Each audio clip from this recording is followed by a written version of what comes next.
Hello everybody and welcome to the video review of Transformers Prime Deluxe Class Arcee. Now I've already talked about the first edition version of this figure, but I've since gotten rid of it, and now I've just got rid. Get it? I thought the first edition one was great. The paint was phenomenal, transformation was intuitive, and she was super accurate. There was just one problem. She was too big. Enter the Robots in Disguise line. The biggest complaint about this line was the blatant downsizing and simplification of the figures. As a matter of fact, it still continues to this day. But if any figure benefited from the downsizing, it was Arcee.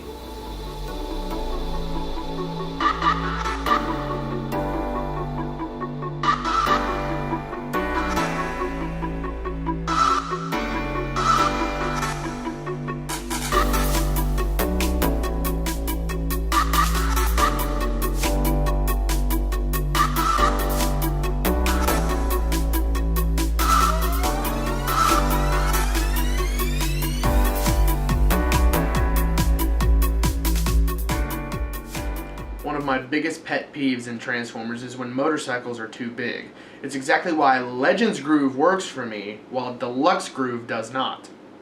In vehicle mode, she is just the bicycle we've come to expect. The motorcycle, the front end is definitely more cohesive because it's not formed from a bunch of different panels, so it ends up looking a lot better and a lot more show accurate. Something that bothers me a little bit is her mirrors aren't painted, but hey, I don't know. Her whole body is kind of a light blue. It's not exactly correct. It's not the right color blue.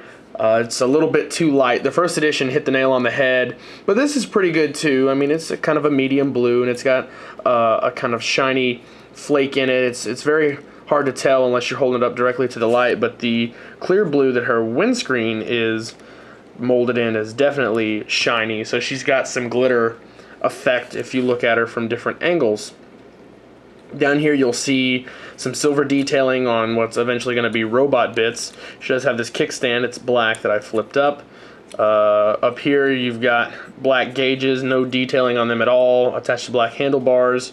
You've got her seat, and then the only other detailing is the black tires with the silver disc brakes, and the spokes on the wheels are black, so it just makes it, you know, makes it look pretty slick. Nothing major stands out here on the vehicle mode with the exception of that's obviously her hands. And, I mean, if you know what you're looking for, these are her feet, but it blends in really well with the way her legs fold up. But the only thing that's super obvious here in robot mode is her hands, unless you look underneath and you can see her head in there. But yeah, this vehicle mode, for a motorcycle, folds up really well and hides all of her robot bits really well too. So it's always impressive when that can be done. In terms of weapons, she comes with one of these blades that we've all come to know, and this time it's all silver. It does have the peg hole right there. It doesn't have the side mounting peg holes, and it's not near as big as the first edition one, but this one does have the spokes here, where I assume you could attach the first edition's arm blade things. I don't know why else. These have no other purpose except they're just here. They don't do anything with this figure or either of the weapons that this figure comes with. So I just, from experience, I knew that's how the arm blades on the first edition one mounted. So if you wanted to put them there, I think you can, but I'm not sure. But she comes with one arm blade. It's silver. It's a little bit smaller. Then she comes with this massive rifle that is, the front end is, it looks like her arm cannon, but it's super huge, and it's definitely too big, and you'll see in robot mode, it's definitely too big to be her arm cannon that's extended, so it's kind of a rifle that just happens to look like her little arm cannons. But you can peg them in. There's a peg hole here on the front wheel.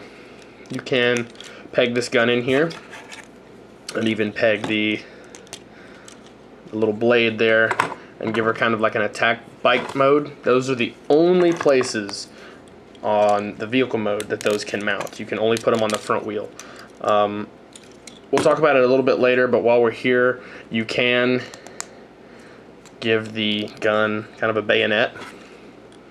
And it'll mount, but it doesn't sit on there all the way if you want that look. But there you go. Those are your options for vehicle mode. She's a little limited, but honestly, I don't care because the motorcycle looks fine by itself. Transformation is a simplified version of the first edition. Most of the elements feel familiar, but there is a difference.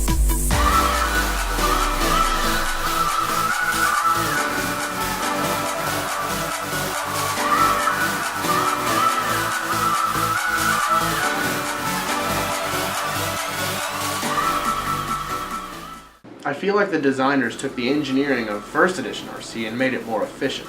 The transformation is simpler, but it definitely doesn't feel cheap. It accomplishes all the same things the first edition does, just more streamlined. You'll see here in robot mode that her color palette is pretty much the same. She's got that blue.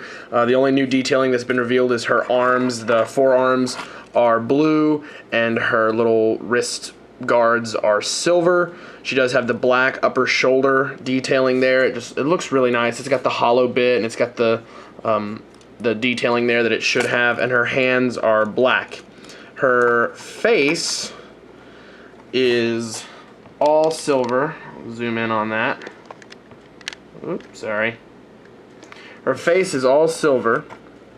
It's instead of the pink detailing here on the sides, it's silver, but it honestly doesn't bother me too much. Her eyes are that light blue light piping, and it lights up really well. And the benefit is you don't really, because she's blue, her light piping doesn't really affect the back of the head. It doesn't just look like a big wall of blue because she's blue, so it just works. She's got the detailing here on her chest area that is very show accurate, and it looks phenomenal. And then I'm going to pan down to her midsection where you see some more of that awesome detailing like from the show. And then we'll come down to her legs where you can see the hollowness and the wheels on her thigh, or her ankle actually. She looks good. She looks absolutely phenomenal. She looks like the show model in every way it can, and I'm absolutely thrilled to have this thing instead of the first edition. Something that I will talk about is later in her articulation, but I'm just going to mention it here because it's a big thing.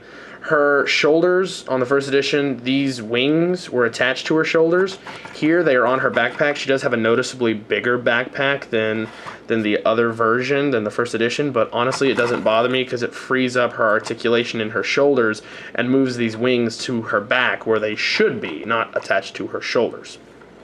So we'll go ahead and talk about the weapons here. I mentioned her rifle being way too big to be the gun that comes out of her hand, like I said. So you can just kind of plug this in here, and I mean it does hide her hand. Like it looks like it's supposed to be her gun, but it's huge. Like look at that, that's massive.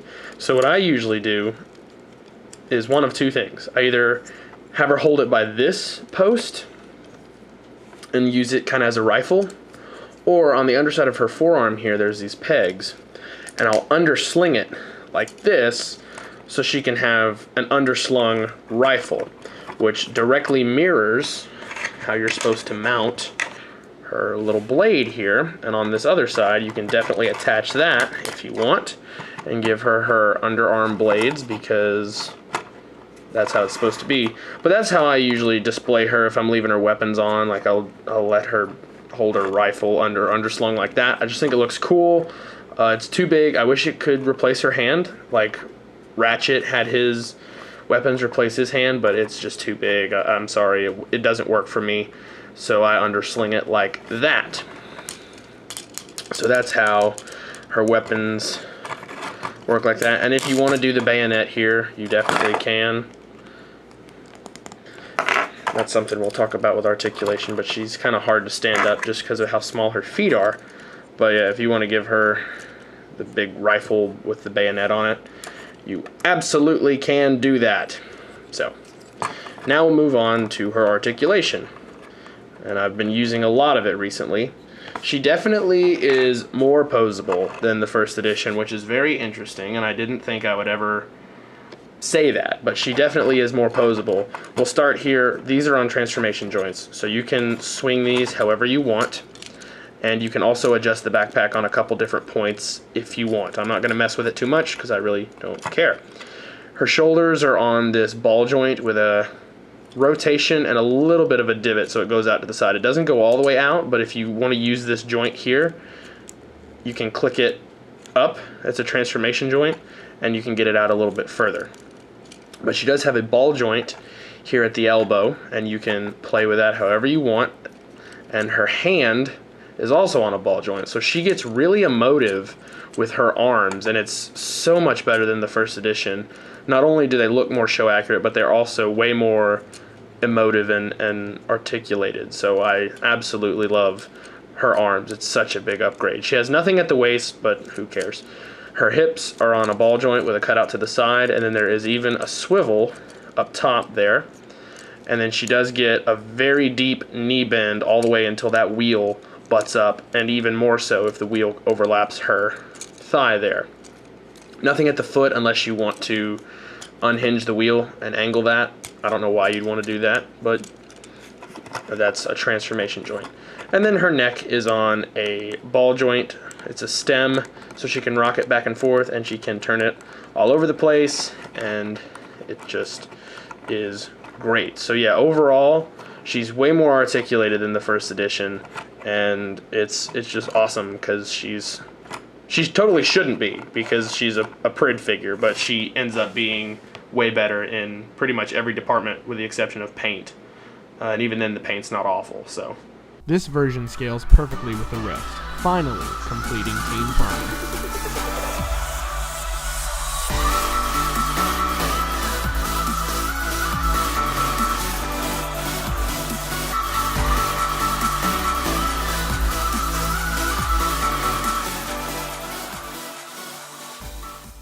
A lot of people didn't like the Prid line because the toys were simpler and more cheaply made, but Arcee benefited from this. It brings just a little bit of justification to the Prid line, but not that much. I can honestly say that I'm much happier with this version of Arcee. Thanks for watching. I'll see you later.